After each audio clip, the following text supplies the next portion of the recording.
Hoy vamos a hablar de la última parte del Imperio Nuevo y del éxodo del pueblo de Israel. La vez pasada habíamos visto cómo Ramsés II fue el último de los propios, el último que le tocó en todo su esplendor el imperio egipcio, el que llevó a la grandeza, al poder, a toda la monumentalidad, un imperio que aún se identifica en su impresionante legado por toda la cantidad de estatuas que Ramsés dejó por todas partes. Entonces, él llevó como a una especie de canto del cisne, fue como la última gran gloria que alcanza a tener el imperio egipcio. Ya esto es el último cuarto de hora, ya va a venir la bajada, porque hasta los egipcios, que fueron tan propios, pues también les toca la bajada. De eso finalmente no se salva nadie, y a esto les salió en muchísimo tiempo, más que cualquier otro pueblo que haya tenido semejante longevidad en sabiduría y en historia. Ramsés II alcanza a montar toda esta maravilla y toda esa cantidad de estatuas suyas, y el templo de Abu Simbel y el templo de Nefertari y toda la grandeza hasta Nubia y todo eso. Y ya después de él es cuando van a llegar los pueblos del mar, cuando sigue Meneptah.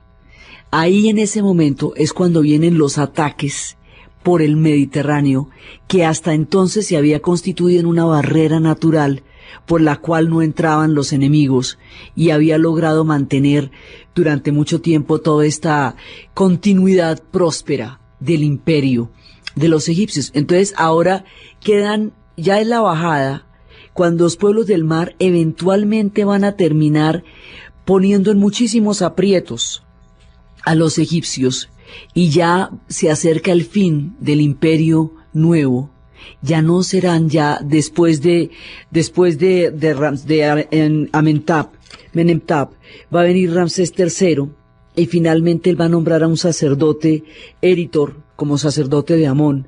Y cuando ya nombra a Eritor como sacerdote de Amón, en ese momento termina lo que conocemos como el Imperio Nuevo, de acuerdo con la clasificación con la que hemos venido trabajando, y empiezan los periodos intermedios, cuando llegan todas las invasiones y las oleadas, y ya ahí va a haber diferentes reinos, primero de un lado, luego primero libios, luego nubios, y va a haber también muchas invasiones. Mejor dicho, ahí termina la total autonomía de los egipcios, porque se van a tener que ver enfrentados a invasiones, se van a ver enfrentados a oleadas, se van a ver enfrentados a rebeliones, y los poderes de los faraones se van a ir diluyendo, y al diluirse esos poderes, pues se diluye todo el corazón, el epicentro del imperio. Esto sucede poco a poco, y luego vienen muchas invasiones, hasta que va a llegar un último esplendor. Lo van a tener después cuando lleguen los griegos, pero eso lo vamos a ver, que es, digamos, otra parte con la cual uno los identifica.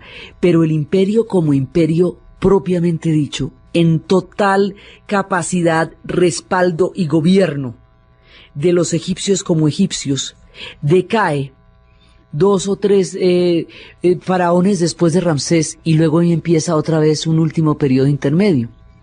Entonces, digamos, va a llegar todo eso hasta la época en que lleguen los griegos con Alejandro van a darle un esplendor, porque ellos son esplendorosos cuando llegan, y finalmente van a ser tomados por los romanos, y cuando los romanos caigan, ellos también se cristianizarán y caerán como imperio en el olvido durante mucho tiempo, y ya vendrán otras cosas. Digamos, eso es como dentro de la línea.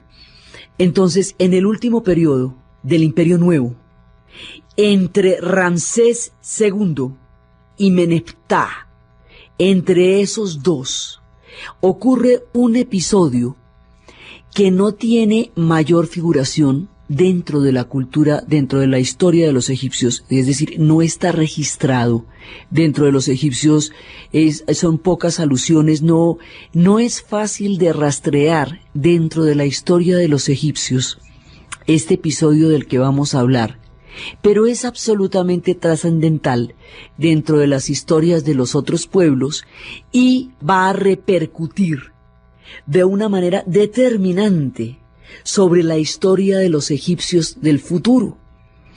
En este tiempo, entre Ramsés II y Meneptah, particularmente en el tiempo de Meneptá, ocurre el éxodo del pueblo de Israel, la salida de Egipto y la llegada a las tierras prometidas de Canaán.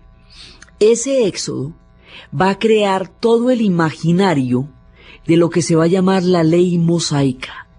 Va a ser el fundamento de la religión judía, y los judíos van a ser el tronco de donde van a salir otras dos religiones, que son la cristiana mucho tiempo más adelante y la musulmana mucho tiempo más adelante aún.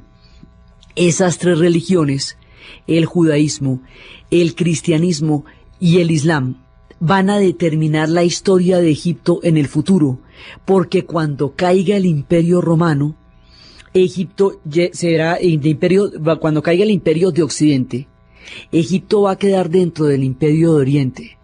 La Roma de Oriente será una Roma cristiana.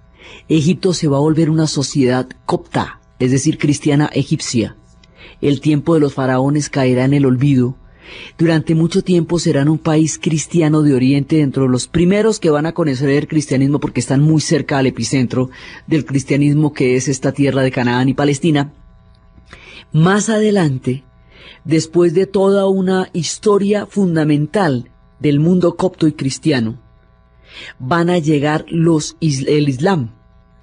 Y mientras tanto, colonias judías de gran importancia van a quedar en Egipto, van a traducir en la época de los Ptolomeos la Biblia y van a tener un papel importantísimo en la historia de Egipto. Entonces ahí va a haber colonias judías importantes allá, va a llegar un periodo cristiano fundamental, que es el cristianismo copto, y más adelante va a llegar el Islam. Esta gente se va a volver musulmana y árabe posteriormente por la llegada de Saladino.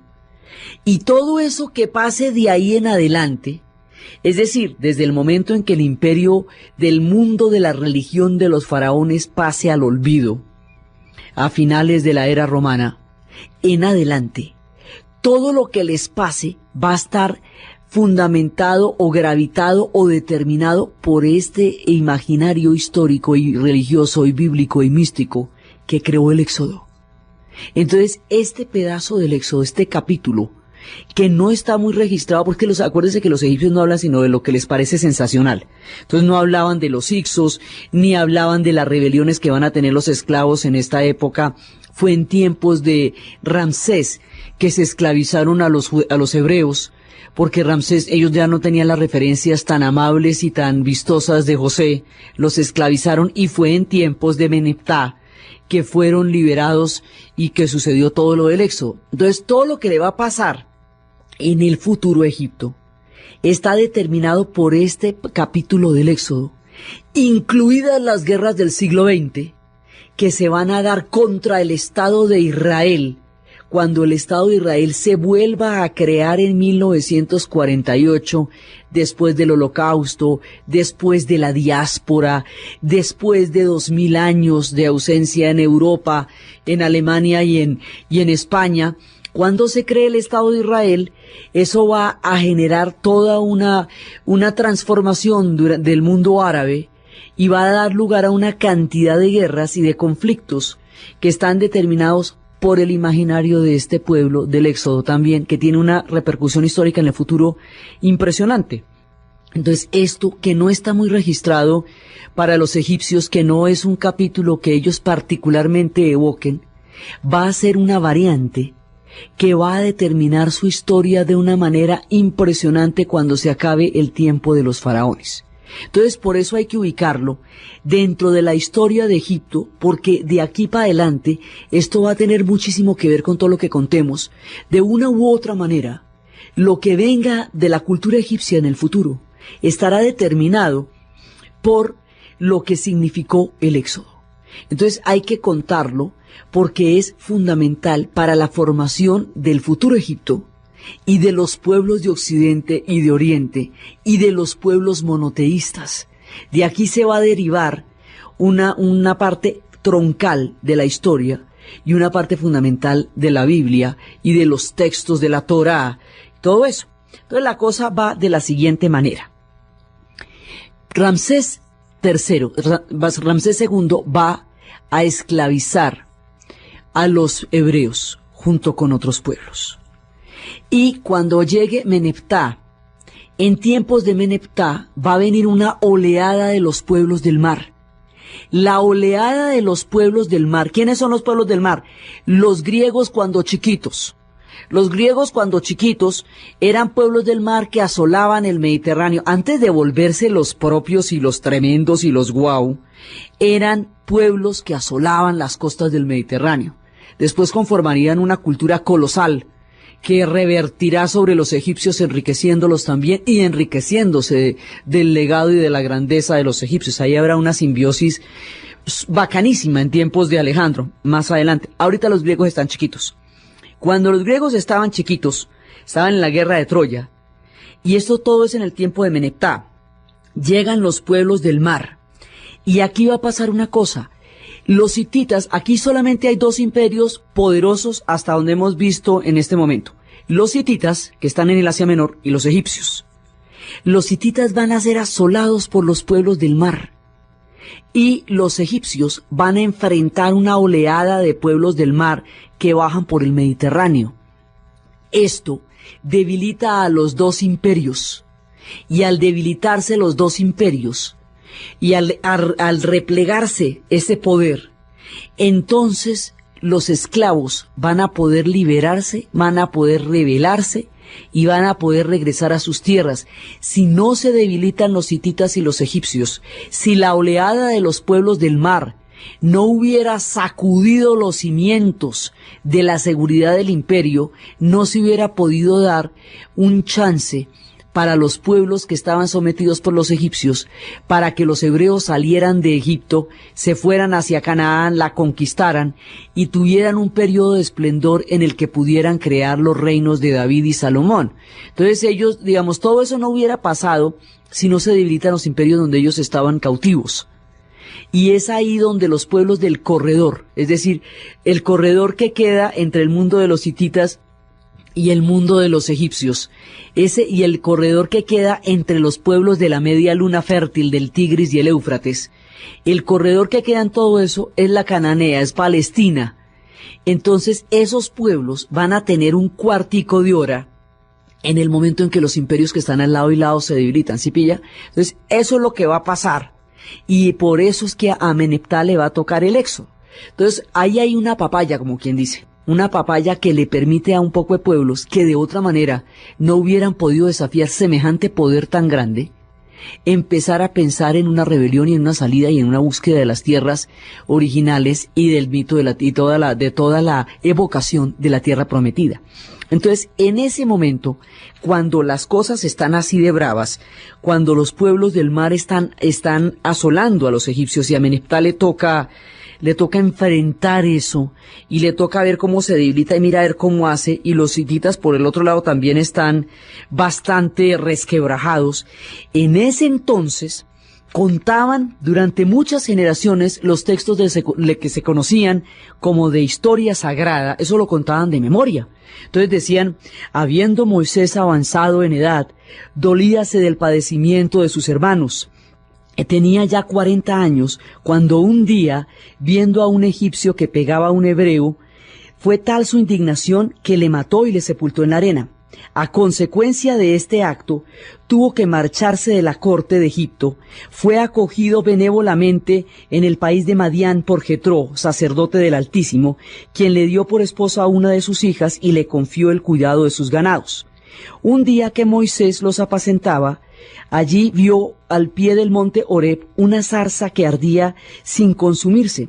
Moisés se acercó para ver la maravilla que tenía ante sus ojos, cuando oyó una voz que le dijo, Moisés, Moisés, no te acerques, quítate el calzado de tus pies, porque la tierra que estás pisando es santa.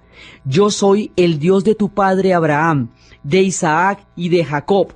Moisés, no osando mirar a Dios, cubrióse el rostro inmediatamente, y el Señor prosiguió, he visto la aflicción de mi pueblo en Egipto. Yo te enviaré al faraón para que saques de allá a mi pueblo. Y en señal de que yo te he mandado, te daré el poder de obrar milagros. Así fue que le dijeron, Entonces, bueno, eso sí, los milagros que obró eran absolutamente fantásticos. Entonces, con esta proclama, Moisés se va a dar a la tarea de sacar al pueblo de Israel de Egipto y llevarlos a la tierra prometida que es Canaán, Palestina. Y eso sucede en tiempos de Horeb. Entonces, lo que va a suceder ahí es lo que va a determinar una parte importantísima. Ahí es cuando se sitúa lo de las plagas.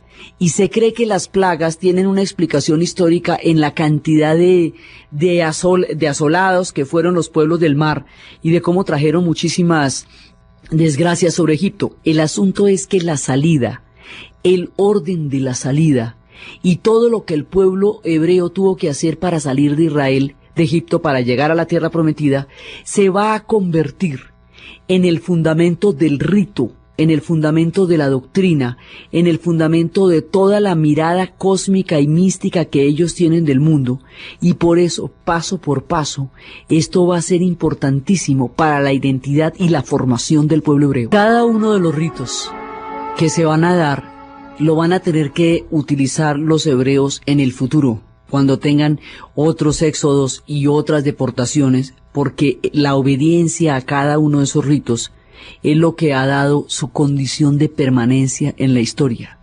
En la actualidad, cada uno de esos ritos se observa de una manera puntual durante las fiestas del pueblo hebreo. Entonces, por ejemplo, cuando tuvieron que poner la señal en las puertas de los pueblos, de toda la gente hebrea, para cuando iban a matar a los primogénitos de Egipto, incluido el del faraón, y para que no mataran a los primogénitos de los hebreos había que poner una señal. Hoy por hoy se pone un rectángulo metálico que se llama una matzah, que se pone en la puerta, y eso es lo que rememora el momento en que había que señalar la casa de las familias hebreas para que no sufrieran la muerte de los faraones, de sus primogénitos. En el momento en que tienen que salir, van a agarrar la harina, porque salieron con toda rapidez. En el momento en que el faraón dice, bueno, está bien, ya después de que Moisés había hecho todas las superproducciones de Hollywood, todos los milagros, el cayado que se convierte en serpiente, el agua que se convierte en sangre, después de todas las muestras de milagros que ratificaban el que Yahvé lo había mandado para sacar a su pueblo de allá, después de todo, finalmente, al cabo de las ranas, de todo lo que pasó, en un momento dado, el faraón dice, bueno, está bien, salen, pero salen ya, de one. Entonces ellos salen con tanta prisa que no tienen tiempo de echarle levadura al pan. Primero porque la levadura hace que se dañe más rápido, y segundo porque es que toca salir rápidamente. Toman el pan, la harina tal cual, pues digamos el trigo, el pan, pero sin la levadura, y se lo llevan para la travesía en el desierto. Por eso, en la fiesta de ellos, en las fiestas de las Pascuas, se come el pan sin levadura, para recordar cómo salieron con la masa que tenían, pero sin la harina. Van a atravesar el Sinaí, van a durar 40 años atravesando el desierto. Se dice que duraron 40 años porque es que eso no es tan largo. Esos Lones de Arabia se lo caminó en un minutico para ir a contar que se había tomado Aqaba ante los oficiales ingleses en el Cairo a comienzos del siglo XX. Entonces uno dice, bueno, ¿cómo se van a echar 40 años dándole vueltas al Sinaí? Hay quienes dicen que para crear la tierra prometida y para poderla habitar, no podían llegar esclavos porque la conciencia de la esclavitud se prolongaría en la tierra prometida y afectaría lo que sería un futuro periodo de grandeza, porque ellos iban a conquistar y a enfrentarse con los pueblos que en ese momento estaban viviendo en Canaán y Palestina. Entonces hay quienes dicen que era para acabar la conciencia hasta que la generación que había sido esclavo muriera, para que los que llegaran fueran una generación libre. Hay quienes dicen eso. Cuando estaban atravesando el Sinaí, es cuando va a llover el maná. Todo esto es puntual, es importante. Cuando Moisés se fue a recibir las leyes que le dio Yahvé y que van a ser el fundamento de la ley, en ese momento el pueblo de Israel se despelota, se enrumba, se pone frenético y empieza a adorar un becerro de oro. Cuando Moisés baja, rompe las tablas de la ley y luego vuelven y le dan otras, ese sentimiento de culpabilidad y de falta que siente el pueblo hebreo frente a Yahvé por haber adorado a un becerro dorado mientras estaba repartiéndose, inscribiéndose la ley, ellos lo van a recordar en una fiesta que se llama Yom Kippur. Yom Kippur significa expiación, y durante el Yom Kippur ellos van a recordar la expiación, o sea, el perdón a la falta que cometieron con Yahvé por haber incurrido en la idolatría mientras estaba Moisés hablando con él. Todo esto es importante en el futuro. En una de esas celebraciones del Yom Kippur va a ocurrir una de las guerras más bravas de todo el conflicto entre los árabes y los israelíes en el siglo XX. O sea, cada una de estas cosas tiene su cuento en lo que vamos a decir más adelante. Entonces, el pueblo de Israel va por el desierto y finalmente va a llegar a Palestina, a la tierra prometida. Eso no la va a ver Moisés. Moisés la atisba, pero no llega allá porque dudó en el último minuto y Yahvé es serísimo con esas cosas. Entonces, se dice que esa ley de Moisés, o sea, todo este relato, fue inspirado por Dios, por Yahvé, a Moisés. Y que Moisés lo va, digamos, a través de su palabra, esto va a ser transcrito en 5 libros. Esos 5 libros son el Génesis, el Éxodo, el Levítico, los Números y el Deuteronomio. Y a eso los griegos, como todo esto lo vamos a saber por los griegos también, lo van a llamar el Pentateuco. Y se habla de un 6º libro, que era el libro de Josué, por eso lo llamarían el Hexateuco. Hay quienes dicen que esto se escribió mucho tiempo después, hay quienes dicen que esos eran los textos de la revelación que Yahvé le dio a Moisés. El asunto es que esto es la ley. Torá significa ley. Estos 5 libros dan la Torá. Y la Torá es el fundamento de la ley judaica. Esto es lo que se llama la ley mosaica. Y más adelante, eso se llamará para los cristianos el Antiguo Testamento, estos libros. Entonces, de ahí en adelante, los fundamentos de la tradición bíblica y de la tradición religiosa de Occidente están en este episodio y están en estos 5 libros, y esto es lo que se llama la ley mosaica. Y ellos van a llegar a Palestina, van a conquistar a los pueblos que están allá, y después de que los conquisten van a tener un periodo de esplendor, y ese periodo de esplendor va a ser el periodo de David y va a ser el periodo de Salomón. Y ese es, digamos, el punto máximo de expansión y de florecimiento del pueblo de Israel en tiempos en que los egipcios estaban en dificultades y los hititas estaban en dificultades, y por eso se da la posibilidad de que estos pueblos que mediaban entre esos 2 imperios tengan un chance en la historia, y ese es el chance que van a tener. Entonces ahí es, digamos, donde se cimenta el imaginario más poderoso del pueblo hebreo. También respecto de la salida, hay muchas otros detalles de otras partes que son importantísimas. Cuando van saliendo del mar, en el momento en que van saliendo y atraviesan el Mar Rojo, el mar se abre, Moisés abre las aguas. Hoy por hoy se dice que ese proceso de abrir las aguas para que pasara el pueblo de Israel es un tsunami, porque como se describe es que el mar se recogió y luego se vino con toda la fuerza. Entonces el mar se recoge y pasan los hebreos. Cuando llega el ejército del faraón, en ese momento el mar se devuelve con toda la fuerza y ahoga a todo el ejército egipcio, incluido el faraón. Entonces nosotros tenemos la idea de que esto sucedió, el éxodo sucedió en los tiempos de Meneptah, porque en la momia de Meneptah hay una salinidad que no existe en el Nilo, pues la encontraron en el Mar Rojo. Entonces se cree que él fue el que murió ahogado en esas condiciones, porque eso no es posible dentro de las aguas del Nilo, y fue llevado allá. Entonces también hay una leyenda que dice que otra parte de los hebreos, los orfebres, se quedaron y no salieron en ese preciso instante porque fueron requeridos por los egipcios, por lo que eran muy hábiles con el trabajo del oro.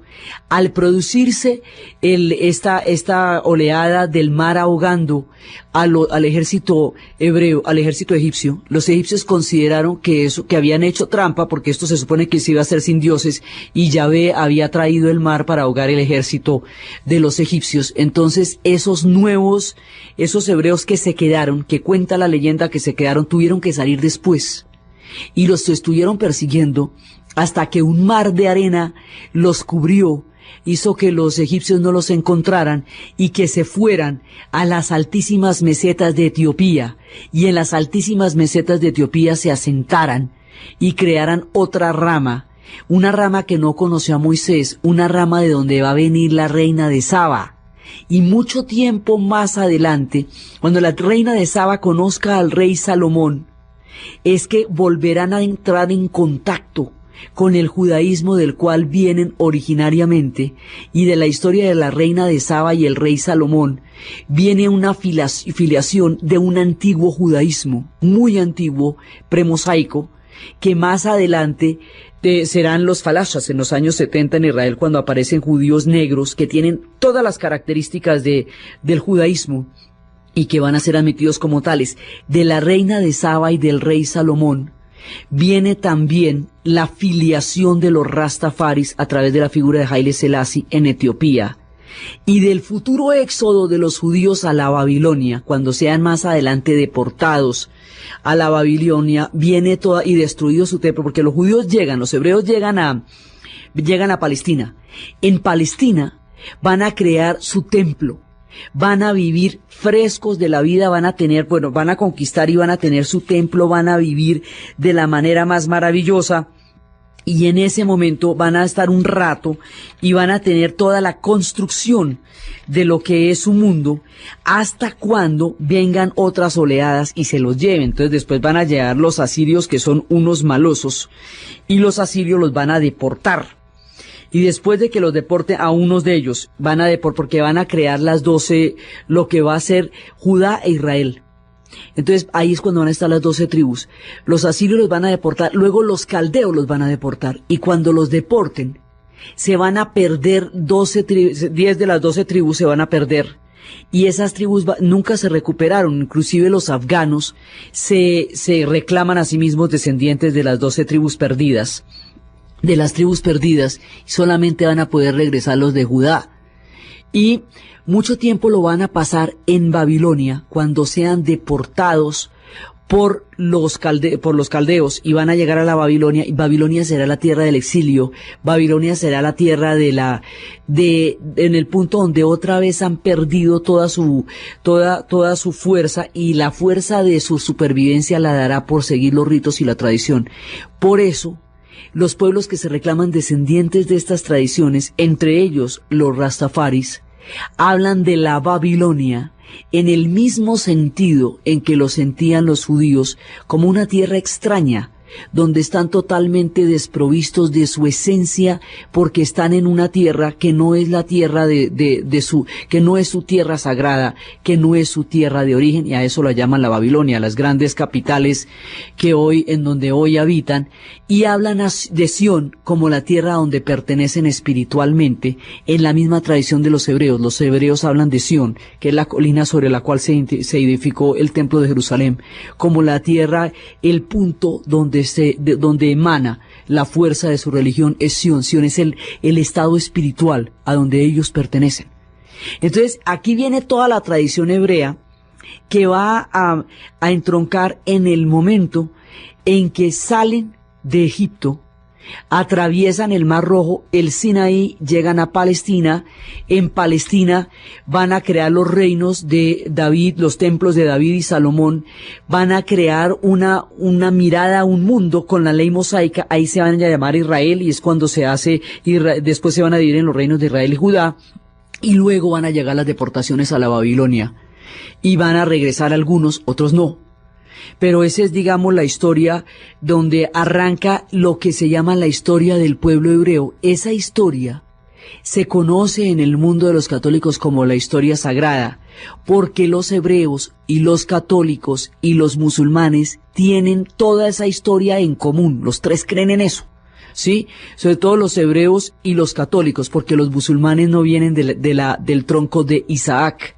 como si viene todo el mundo que después será católico también, mientras ellos vienen de Ismael y vienen de Agar, o sea, del otro hijo de Abraham, del primero que tuvieron. El asunto es que estos pueblos están, por enredado que esto parezca, están profundamente emparentados, porque son las religiones monoteístas y esas tres son las religiones del libro. Y esas religiones del libro van a salir del Éxodo y van a salir de la ley mosaica en el caso de los judíos y los católicos. Y son la base de lo que va a ser la futura religión monoteísta, las futuras religiones monoteístas, y esas religiones monoteístas van a ser el destino, el futuro de los egipcios cuando se haya acabado el mundo de los faraones. Por eso, este episodio, que parecería, digamos, que no tiene mayores registros dentro de la historia que los egipcios han escrito de sí mismos, es fundamental para entender el futuro de los egipcios y el futuro de Occidente, porque estas historias, mezcladas con el mundo griego y con el mundo romano, van a dar los pilares de la civilización occidental. Los capítulos relacionados con el Éxodo van a dar lugar a una cantidad de leyendas. A la leyenda del rey Salomón y la reina de Saba, que es la de Maqueda, que es una mujer que juró no desposarse para que su reino no se perdiera y juró no enamorarse y creó toda una mirada totalmente distinta, prohibió el amor, pero también hizo un montón de leyes feministas. Era un personaje bastante complejo, hasta cuando Salomón la haría enamorarse de él porque renunciara a su juramento, porque la invitó a Jerusalén y la hizo beber vino y le hizo prometer que no iba a beber del agua de los palacios sagrados, y ella tomó mucho vino y con la sed bebió del agua de los palacios sagrados, y él dijo que le perdonaba la ofensa si ella se perdonaba a sí misma, y se pudieron casar ellos dos. Entonces ahí viene toda la leyenda de Maqueda, y viene la leyenda de su hijo Menelik, y viene la leyenda del retorno, del recuerdo ancestral del judaísmo, cuando ya la habían olvidado, pero había llegado uno que había traído un cordero para mostrar. Entonces ahí viene toda esa historia, esa es una. Viene la leyenda del preste Juan, de un reino cristiano perdido que algún día ayudaría a Jerusalén en los tiempos de las cruzadas, más adelante. Hemos dicho, una cantidad de leyendas vienen de estos episodios que no están registrados en las historias de los egipcios. Vienen leyendas etíopes, porque los etíopes van a tener una resonancia muy importante, serán de las primeras escuelas cristianas, de troncos judaicos que vinieron por otro lado, pero que se van a quedar en Etiopía. Del rastafarianismo tendrá en sus raíces en Etiopía y en todas estas leyendas que son los imaginarios de otros pueblos y que para los egipcios son unas referencias sumamente vagas de lo que es su propia historia. Entonces los egipcios, por su lado, en el momento de nuestro relato, más adelante todas estas historias van a determinar a las suyas, por eso hay que contarlas como las hemos contado. Pero en este momento del relato, entonces uno dice los egipcios, ¿qué? Pues los egipcios van en lo siguiente. Se van los pueblos en los tiempos de Meneptah, sale el éxodo, se va. A Meneptah le toca enfrentar las oleadas del mar de una manera drástica, le toca enfrentarlos, y al enfrentarlos van a tener que, poco a poco, a medida que los pueblos del mar van a llegar en oleadas y los otros pueblos van a llegar en siguientes y siguientes oleadas, a medida que eso pase, en la medida en que eso está sucediendo, van a tener que reclutar mercenarios de otros pueblos para que los ayuden con los ejércitos, sobre todo porque como ellos tienen el problema de que no se pueden ir muy lejos, van a contratar mercenarios, y esos mercenarios van a terminar en muchos casos gobernando y van a terminar penetrando profundamente la cultura egipcia. Entonces a Meneptah le toca el último pedazo, le tocan las invasiones de los pueblos del mar, que son los griegos cuando chiquitos, son los pueblos del mar.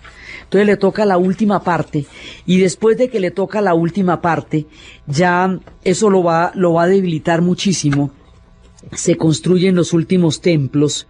Ya de los grandes templos, el último que se construye es el de Medina Abu. Y después de Meneptah, y después de los pueblos del mar viene Ramsés III, a él también le toca la oleada de los pueblos del mar. Y luego Ramsés XI nombra a Eritor gran sacerdote de Amón. Al nombrar a Eritor gran sacerdote de Amón, empieza el tiempo en que se van a debilitar. Y eso lo llamamos el periodo intermedio. Es decir, Ramsés XI ya nos va a dar el periodo intermedio. Otro periodo, cada vez un periodo intermedio es cuando eso se les despelota. Entonces, cada vez que eso se les desordena, se llama un periodo intermedio. Es como por decir, es una manera de designar los momentos en que se repliega el poder y en que ellos empiezan a perder el control sobre el Alto y el Bajo Nilo.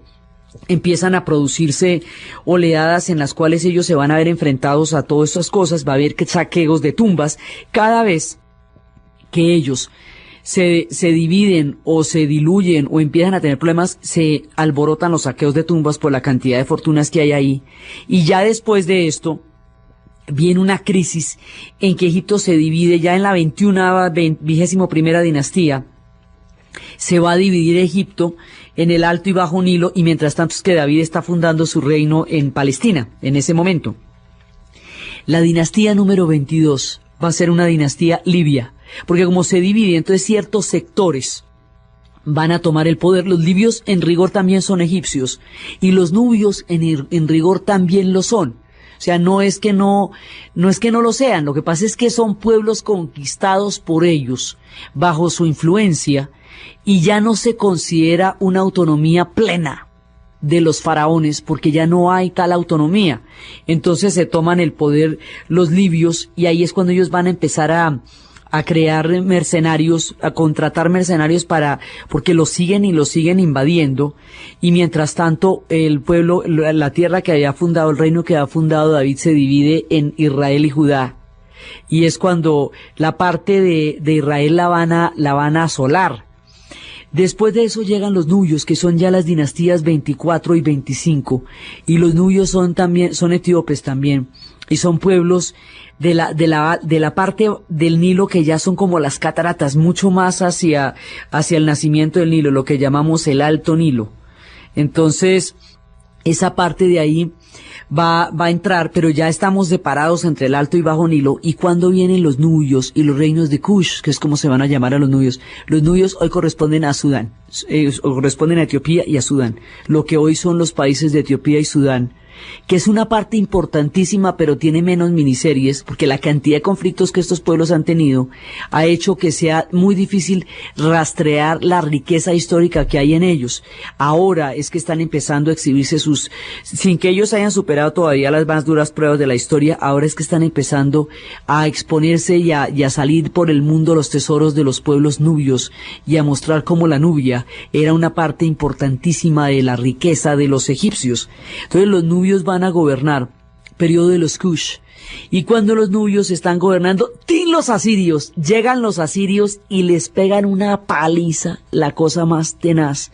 Los pueblos asiáticos, para los egipcios, todo el que no haya nacido en su cuadra, pues es asiático. O sea, el que no es libio, ni nubio, ni egipcio, es asiático, porque son los que están viniendo por el Sinaí. Entonces, primero habían llegado los del mar, que eran griegos, los griegos cuando chiquitos, que eran los que le han tocado a Ameneptah. Ahora, cuando están gobernando los nubios, la gente de Kush, en ese momento van a llegar los asirios, y tenga para que llegue, los asirios van a llegar hasta Tebas, los asirios van a ser, pero rudos verdaderamente, y de una vez van a ir acabando con los judíos en el paso, ¿no? Porque ahí acaban con Israel un buen rato. Entonces, ahorita vienen una cantidad de invasiones que van a debilitar, estas invasiones van a debilitar a los egipcios, tanto como los godos, ostrogodos, visigodos debilitarían en el futuro a los romanos del Imperio de Occidente. Son las invasiones bárbaras que van debilitando a los egipcios. Lo que pasa es que los bárbaros empezaron por ser los griegos, que luego llamarían bárbaro a todo el que no hablara griego. En la historia la cosa es de turnos, ¿ve? Si a usted lo cogen cuando chiquito, entonces usted es el bárbaro. Después cuando usted se pone grande, todos los bárbaros son los otros. Eso es así. Entonces, resulta que aquí como los griegos estaban chiquitos, entonces ellos eran los bárbaros. Luego llegan los asirios son rudos, y los asirios tienen la pésima costumbre de deportar a los pueblos, o sea, de generar fenómenos de desplazamiento forzoso, mayoritario, masivo. Y entonces eso es lo que van a hacer, van a deportar a un montón de gente de Israel y luego los caldeos van a deportar más gente aún, y por eso es que va a terminar una rama de los judíos viviendo en Babilonia contra su voluntad. Y por eso es que Babilonia, desde el punto de vista hebreo, no va a ser la capital del mundo. Babilonia en ese momento era la capital del mundo, o sea, tomarse de la Babilonia era estar en el corazón de la tierra. Fue durante 14 siglos la capital del mundo. Hoy por hoy, Babilonia, lo que era Babilonia, queda en Irak. Y mejor dicho, ahí sí apague y vámonos, porque cómo le parece que está eso por allá. Entonces, resulta que Babilonia era la dureza. Babilonia era como decir París, Nueva York, Londres actualmente. Y allá era donde los judíos vivieron en el exilio. Por eso las referencias bíblicas a la Babilonia son referencias de una ciudad perversa, llena de pecado, llena de lujos, llena de ostentaciones. Porque pues era una ciudad lujosísima la que en ese momento era Babilonia, y los hebreos la ven como pueblos deportados forzosamente a vivir allá, contrarios a su fe, que era la fe de vivir en Sión, la tierra prometida donde ellos están ligados por el pacto con Yahvé. Entonces, cuando llegan los asirios, de pasada deportan y arrasan a Israel, y van a llegar en la misma pasada hasta donde los egipcios, y van a debilitar a los egipcios muchísimo. Y ahí en ese momento va a haber mercenarios judíos que estén luchando en el ejército egipcio y mercenarios griegos que estén luchando con ellos. Entonces vienen los periodos saitas, y luego va a venir el periodo después de que vienen los asirios y les pegan semejante abrochada tan tenaz. Mientras tanto, esos se van debilitando terriblemente, porque ya no hay un poder capaz de al mismo tiempo centralizar y mantener los ejes del Alto y Bajo Nilo, mantener el culto del faraón. Los faraones, en la medida en que vengan de otras partes, ya empiezan a perder la esencia egipcia. Por eso hablamos del periodo intermedio en adelante. Ya no estamos en el Imperio Nuevo, o sea, ya el esplendor del Imperio Nuevo ha terminado. Por eso decíamos que Ramsés II fue el último de los propios. Los otros, Meneptah y Ramsés III, aguantarán lo que llaman aguantar, que es poner el cuero para que no se les acabe el imperio. Y de ahí en adelante ya no hay ni siquiera quien ponga el cuero. Entonces, se va a empezar a debilitar terriblemente el imperio, y van a llegar las invasiones, y esto es un ciclo. Entonces, entre más se debilitan, pues más los invaden, y a medida que los vayan invadiendo, pues en esa medida se van debilitando cada vez más y más y más, hasta que van a ser finalmente absorbidos. Entonces, hay otra invasión. Después de los asirios viene una invasión, que es la invasión. Los asirios eran el peligro total, pero el peligro total, la invasión de los asirios solo tiene antecedentes con la invasión de los hicsos, y entre una y otra hubo 1000 años de diferencia. O sea, ellos tuvieron periodos muy largos de frescura, de prosperidad y de chéveridad, y hubo momentos. Primero fueron los hicsos, que fueron los que acabaron con el imperio medio, y te empezaron el nuevo, y ahora van a ser los asirios los que le den, digamos, la estocada a esto, y empiecen todas las etapas de las invasiones duras. Y luego van a venir los caldeos, que también les van a caer a ellos, y los caldeos son los que deportan a los judíos a Babilonia. Y después van a venir los persas, y los persas van a ser muy duros con los egipcios, muy duros, porque no van a poder apreciar la riqueza de sus tradiciones y la fuerza de su religión. Entonces van a ser recordados con humillación y con rabia por los egipcios. Y mire cómo es la historia según quien la cuente. Desde el punto de vista de los hebreos, los persas eran unos príncipes y se portaron regios, porque fue Ciro el que liberó a los judíos que estaban en Babilonia y les permitió regresar de nuevo a Canaán y a Palestina y a Sión.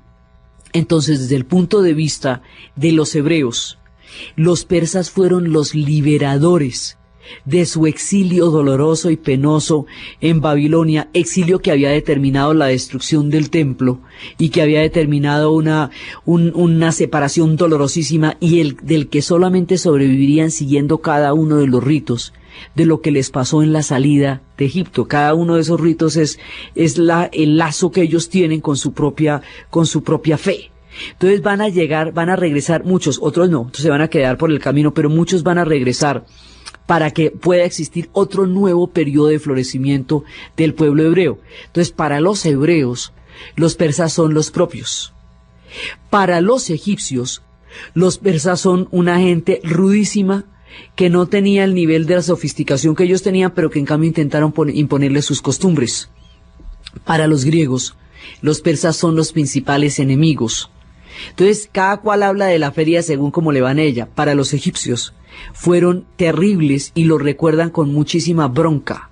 Entonces, más adelante, a medida que los griegos van creciendo y se van desarrollando, cuando los griegos se van a enfrentar a los persas y los persas se van con todos los hierros, en ese momento hay una rebelión de los egipcios. Y entonces los persas no pueden mandar todo el ejército como habían pensado, y por eso es que originalmente los griegos los van a terminar venciendo y los griegos van a terminar siendo hegemónicos en muchos sentidos. Entonces aquí se empiezan a entroncar las historias de todos estos pueblos que durante mucho tiempo no habían tenido parte en la escena del mundo de los egipcios, que se había mantenido impasible, fresco, creciendo, desarrollándose con su inframundo, con sus faraones. Entonces, como el eje está montado sobre los faraones y sobre el inframundo, cualquier cosa que debilite esa estructura cósmica debilita toda la cultura de los egipcios, y esa cultura se va a ver fuertemente sacudida, fuertemente asolada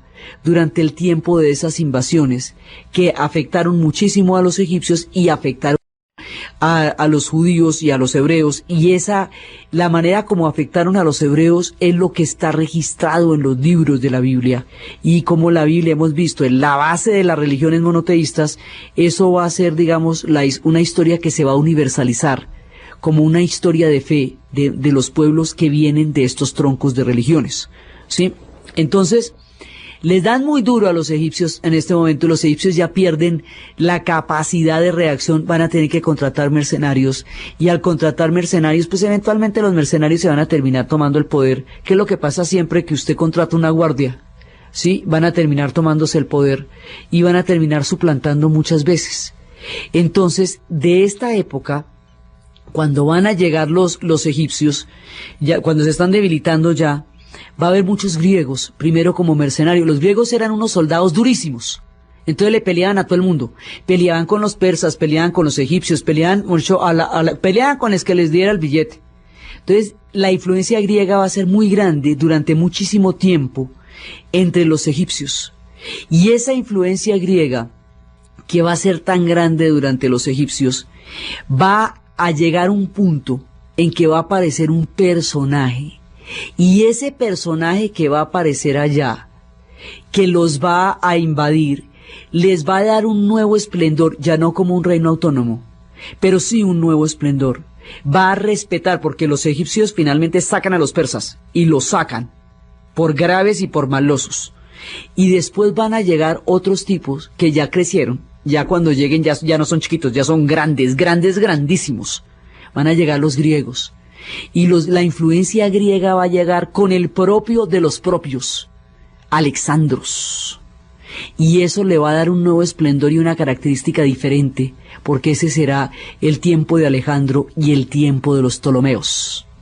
El tiempo de Alejandro, la pasada por allá, la fundación de Alejandría, la perfección y la maravilla de esa ciudad, la influencia de los griegos, el mundo de Ptolomeo y todos los nuevos esplendores que renacerán de ahí en adelante hasta la era de Cleopatra y la llegada de los romanos, es lo que vamos a ver en el siguiente programa.